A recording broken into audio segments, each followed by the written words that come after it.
ಗೊತ್ತಿಲ್ಲ ಕುಂತರು ನಿಂತರು ನಿನ್ನ ಭಜನೆ ಬೇರೆ ಕೆಲಸನೇ ಇಲ್ಲ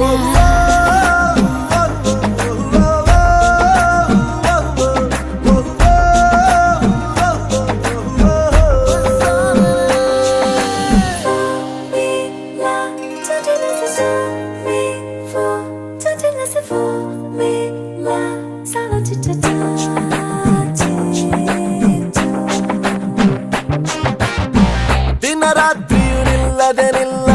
ನಿನ್ನ ಜಾತ್ರೆಯು ಸಾಗಿದೆ ಇದಕ್ಕೊಂದು ಪರಿಹಾರ